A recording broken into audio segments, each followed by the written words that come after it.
Welcome back to the weekly news roundup. This is the Privacy and the AI editions. These are recorded live Fridays, 9 p.m.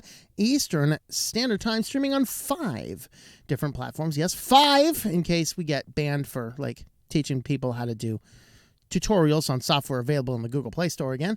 Yes, that truly did happen. We are on YouTube, we are on Odyssey, Rumble, Twitch, and DLive. And if I can find any other fun streaming services that are decent enough to set up, I will go ahead and add those to my restreaming server as well. Let's go ahead and get diving right on into the privacy news. Another app says that the UK law would interfere, and WhatsApp. So Signal just says we're going to leave UK. WhatsApp says, yeah, we're Meta. We're not leaving. We just won't do it. All right. Maybe there's something good to be said about this. Do we trust Meta? Of course I don't. Of course, what Meta says is that who owns WhatsApp? Facebook owns WhatsApp. In case you didn't know that, I actually knew people in the past that are like, I don't use anything Facebook. You use WhatsApp? WhatsApp's owned by Facebook. Really? Yes. WhatsApp is owned by Facebook. Of course, WhatsApp is now owned by Meta, as is Facebook. Allegedly, they cannot actually see any of the messages going back and forth. I definitely believe the company that it's hosted at One Hacker Way to not be reading and have the backdoor to my system, but they allege they don't. Let's go ahead and take them on their face value for now. What they are doing now is coming in once again with the UK law. Of course, last week we talked about Signal said it is not going to it's going to pull out of UK if the UK law passes in its current form. WhatsApp basically said they would refuse to comply with the requirements of the Online Safety Bill, which would allow the government to have backdoor access, thus breaking end-to-end encryption. Speaking during a UK visit in which he will meet legislators to discuss the government's flagship internet regulation, Will Cathcart, Meta's head of WhatsApp, described the bill as the most concerning piece of legislation currently being discussed in the Western world. And understand this, if it passes and goes through, everybody can, because as he explains, he says they can't just block this feature in one country and allow it everywhere else. It has to be a global block, and this would mean weakening the application across the whole world. So what type of end time scenario is this where we have to praise Facebook for taking a pro-privacy stance against the government? I don't even know what timeline we're working in anymore, guys. And that's just kind of insane. Just think about that. Let that sink in. The parent company of Facebook is holding firm for privacy. I don't know what to say, guys. I don't know what to say. The world is certainly coming to an end. You can read the article. Of course, all of the articles that we cover tonight are on the website at switchedtolinux.com, and you can find the direct link for all those in the video description, no matter which platform you are watching on. Second up, YouTube. This is also in the UK. YouTube is under fire for allegedly gathering children's data. UK's Children's Code, introduced 3 years ago by the Information Information Commissioner's Office, there it goes, is all about ensuring that companies make children's privacy a primary consideration. Isn't this funny that the same country that wants to completely protect all of your children's privacy also says we want a backdoor so we can spy on the privacy of everybody? Interesting. Let that thought sink in for a moment. The code, known as the Age Appropriate Design Code, AADC, may now be stepping into the digital privacy ring. Duncan McCann, who works for child advocacy group 5 Rights, has lodged a complaint with ISO about YouTube. So the Children's Code applies to UK-based companies and are also companies outside the UK involved in the processing of personal data of UK kids. Now, overall, what this is boiling down to, and you got to watch the Trojan horse here because, we talked about in a standalone video a while back, we talked about the internet law where they are trying to make it so any site you'd need to provide federal ID to get on pretty much any site on the internet. This is an extension. Basically, they're saying, well, kids are using the regular YouTube app and thereby YouTube is collecting data. So we need to make sure we have a way to make sure kids aren't accessing it. And as I argued in that prior video, the parents need to be regulating this.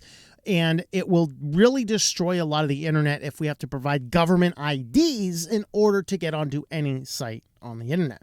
And be sure it starts with your PH site, and it starts with other sites that we can all agree we probably should have some degree of protections in place.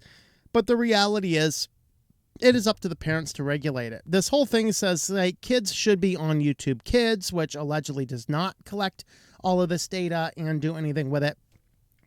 We can debate that on a different front. But that being said, the problem we have here is that this lawsuit is designed to say children under 13 in theory are banned from YouTube, but they're saying they're not really banned from YouTube because YouTube doesn't know who's 13 and who's not, and therefore we need to put something else in place. This is a Trojan horse to push that law further through. So, I mean, at this point in time, if YouTube's collecting data on kids on the YouTube Kids that's not supposed to be doing, we have a different argument. But this organization coming through saying, well, YouTube's collecting data on kids because their parents aren't being vigilant about what they're doing, that is a backdoor that needs to be slammed and nailed shut. Throw in a few coffins and add a bunch of anvils on top of it because we do not need that door cracking open in the slightest. Well, the FBI finally admits to buying location data on Americans, horrifying experts. All of us people that wear tinfoil hats were telling you that this was going on a long time ago. Of course, they sat up there in front of Congress completely lying. I have no idea. I mean, maybe we could, maybe we don't, maybe we are, maybe we aren't. We don't really know, but we can't compromise the investigation by answering or even possibly looking at answering the question. But now actually the FBI director is saying that, yeah, okay, in the past we actually did, buy some location data. This goes back to the idea, and this is where Ron Wyden is trying to introduce legislature to completely close all of what's called the third-party doctrine.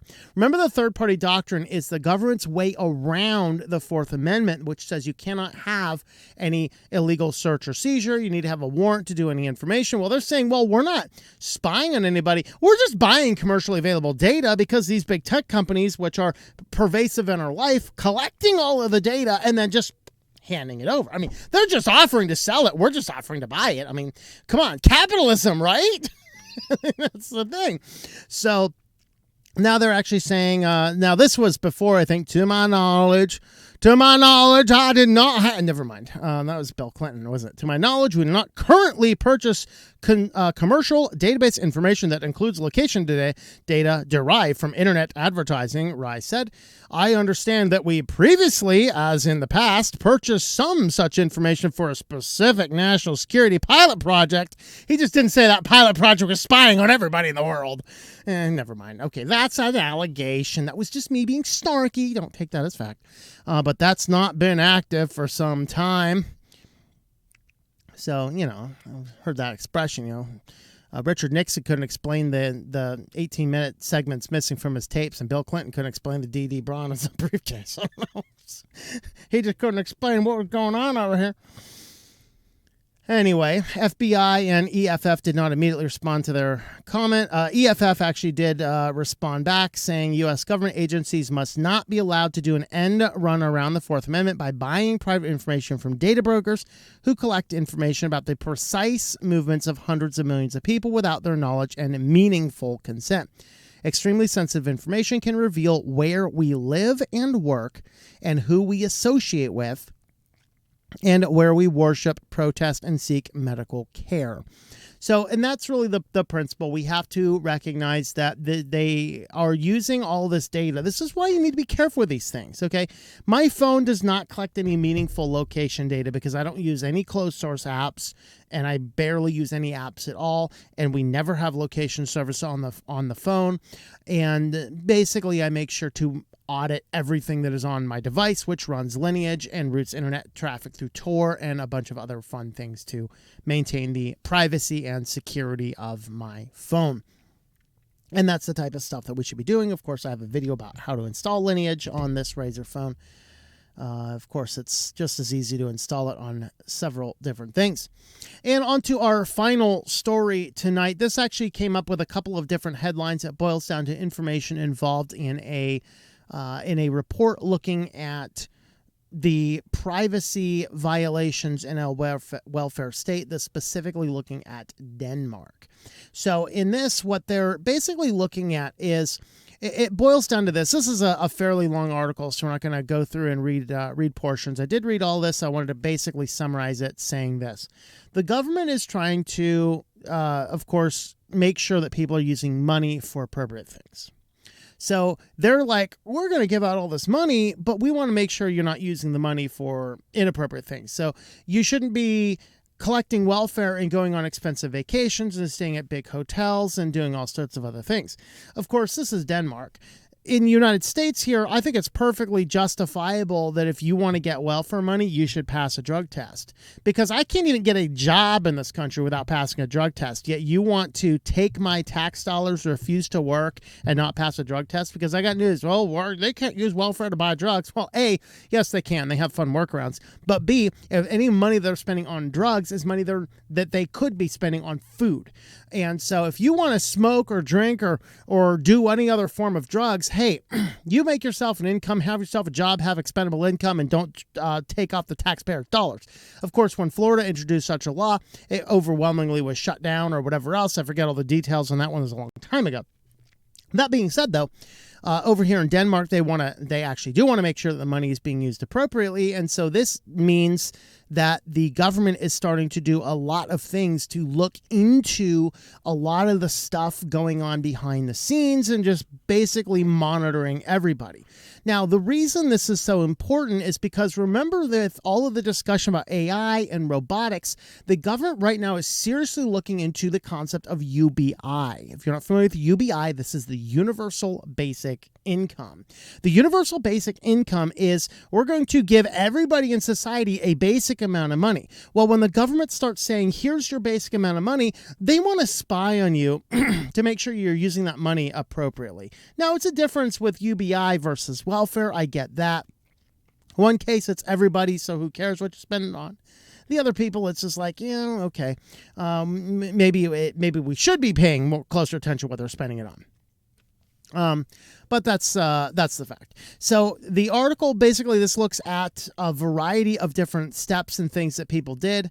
And I don't want to just jump in and grab a couple paragraphs because this is a long thing. This came out of a report, though, and documents obtained by Lighthouse Reports and Wired through Freedom of Information Act saw how Denmark is building in algorithms to profile benefits recipients based on everything from their nationality to whom they be sleeping next to at night. They reveal a system where technology and political agendas have become entwined with potentially dangerous consequences. Danish human rights groups such as Justia describe the agency's expansion as systematic surveillance and disproportionate to the scale of welfare fraud. Denmark's system has yet to be challenged under EU law. Whether the country's experiments with machine learning cross a legal line is a question that could be answered by the EU's landmark Artificial Intelligence Act, proposed legislation that aims to safeguard human rights against emerging technologies. And that is something we definitely need to think about. So they are using AI, but they're also using a lot of different data points, and a lot of it is from our phones. This is why we have to not use the phone as much, lock the thing down, don't use closed source apps, and basically do some basic things to protect our private data from going all over the place. Well, with all that being said, since I'm at a writer's conference, I decided I'd go ahead and promote my science fiction novel, Synaptergy. So you can head on over to synaptergy.com or tlm.li/s. You can have a look at the novel here. We are working on Part 2. I'm a little stuck on that. A lot of that is because my notes of the world and all the detailed notes of the characters and stuff is in my storage locker. But I'm heading that way now. I'll be at my storage locker probably within a month or so. So I'll be able to grab my notes for where the world was supposed to go, and we'll get back on track. But Synaptergy Part 2 is coming out, I don't know, maybe this year? Who knows, whenever I get to finishing it all up. You can head on over here, though. You can read Chapter 1, or if you are more inclined, you can listen to the first 5 minutes of the book on SoundCloud. So you can go ahead and do that, and you can click this link and see where to buy it. Author website, I didn't take that down. I do not have it available for sale on the author website right now. I probably should because I actually have a few copies available for sale. But anyway, that being said, Amazon, Audible, iTunes, and then these all linked out are these ebooks or audiobooks and things like that. I probably need to change the Barnes & Noble links too. I think they updated their link system. But anyway, synaptergy.com or tlm.li/s for more details. Now, let's go ahead and jump on over into our AI overlords. Let's see where the AI overlords would like to take us now. Because I got news for you. AI is simply going to cause it's going to give itself a death spiral, and it's going to pull us right on down the drain with it. That's where it's ultimately going. So again, like usual, we're going to start with the very benign stuff, and then we're going to move on up into... So let's go ahead and get diving on in. First, this website wants to use AI to make models obsolete. So the idea is you can use either AI-generated models or even pictures of yourself and then tell it what scenarios you'd like to do. So here's a picture of me, and then here's me holding, is that a passport or some other book? Here's me with a McRib sandwich on my head. For some reason, I have no earthly idea why this woman is wearing a McRib on her head, but to each his own, I guess. That's a funky looking hat. And of course, we have this person here. A company in Netherlands created an AI photo studio called Deep Agency. Isn't that exciting? For $29 a month, you can get high-quality photos of yourself in a number of backgrounds, as well as generate images of AI models based on a given prompt. Hire virtual models and create a virtual twin with an avatar that looks just like you. Elevate your photo game and say goodbye to traditional photo shoots. So yet another example of AI kind of destroying the world there. But I don't know, is this a good thing? Actually, I did see at the conference I'm going to be at later on this year, one of the people has a lot of experience in the publishing world is going to be talking about using ChatGPT and AI in the writing sphere, which is kind of fascinating. So I will look forward to seeing what he is doing. And I think he's doing his one. I'm not teaching mine. So that'll be kind of cool. I'll be enjoyable to sit in on that. Of course, DuckDuckGo launches Duck Assist, a new feature that generates natural language answers to search queries using Wikipedia. So we have a lot of problems here. The first problem, we know that DuckDuckGo uses DuckDuck Microsoft for about everything on the back end. Leads us to believe it might be Microsoft's AI, maybe not. I don't know. That's up to speculation. If it is, it's going to be DuckDuck Hitler very, very soon, based on the fact that every AI Microsoft has ever released has actually gone Hitler mode very quickly. So, foregoing DuckDuck Hitler, and let's assuming it's just a completely separate thing, it's just its own little stuff, it is literally using Wikipedia to generate search query answers. Wikipedia is not a neutral source. It is a deep left source. Basic facts, Wikipedia does fine. What is the molecular weight of, water? Sure, Wikipedia is going to be good. What's the chemical formula of deadly dihydrogen monoxide? We got it, okay? But you want to ask it anything else, anything that's of any form of potentially tangential political stuff, Wikipedia is very quickly a leftist source. And so with that being said, utilizing this, do ducks fly together? Ducks commonly fly in a V formation. I think that's geese, actually. Fact check me, somebody. I can't say I'm all that completely knowledgeable, but I do not. Do ducks really migrate like that? I thought that was geese. Ducks and geese are two different things. Ducks commonly fly in V formation, which is a symmetric V or chevron-shaped flight formation. Canadian geese, ducks, and swans. Okay, I guess they all do. Maybe that's the case. Maybe I'm wrong about this, but I thought that was, I don't know. Anyway, if they're using DuckDuck Hitler is using Wikipedia, it's probably not going to be very good information. And this leads to one of the problems with utilizing AI in so many things is AI is only as good as the sources it's given. And if all the sources it's given is all of these modern things, that is kind of a problem. Just a little bit of a problem. All right. Well, researchers now use AI to generate images based on people's brain activity. So there we have it.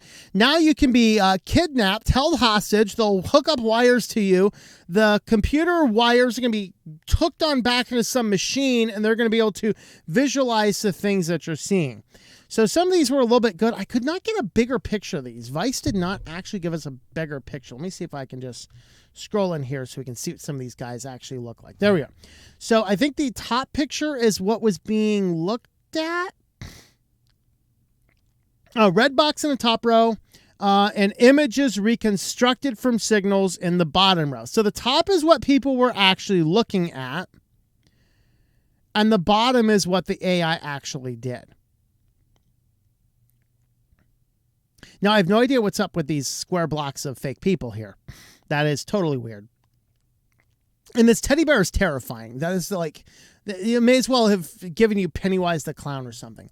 But yeah, they're working on things to make sure that your brain signals can be used to pass back through AI and represent on the screen the things you are actually looking at. So there you have it. If you don't want to share your information, that's okay. They're just going to wire you up to machines or whatever else. Now, of course, as you know, this is not our last story, and of course, these get progressively worse. So what could be worse than being hooked up to a chair with computer wires and AI and then the screen recording what's in your brain signals? Well, how about Google giving the entire world to Skynet as it decides to haphazardly issue a code red directive to all employees to simply stuff AI into everything? We do not care about the consequences. We do not care about what's going on. Throw caution to the wind, cram AI into everything, because that's going to be a great final consequence in our world, isn't it? Isn't that awesome?